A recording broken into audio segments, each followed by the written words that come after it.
আমরা আজকে প্রথমবার ব্লগ করছি, কেননা আজকে নিউ ইয়ার আর এখানে ওরা বাজি ফাটাবে, সেই কারণে আমরা দাঁড়িয়ে রয়েছি উল্টো দিকে, ছাদের উপরে দাঁড়িয়ে আছি আমরা। আর 1 মিনিট বাকি আছে নিউ ইয়ার শুরু হতে, আর এখন এখানে লোকেরা অনেক ভিড়ভাট্টা হয়ে রয়েছে।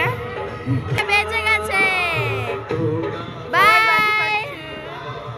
উপরে এখন বলতে গেলে চিকচিক করছিল আগে, এখনই বাজি ফাটলো। চারিদিকে শুধু বাজির আওয়াজ আর বাজির আওয়াজ। এখানে অনেকেরা বাজি সব দিকে বাজি ফাটছে, উপরে উপরে আওয়াজ হচ্ছে, আলো দেখা যাচ্ছে না।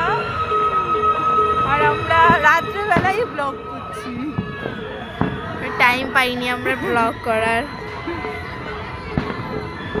চারিদিকে শুধু বাজির আওয়াজই শোনা যাচ্ছে, বাজির আওয়াজটা শুনতে পারবেন কিন্তু বাজি দেখতে পারবে না।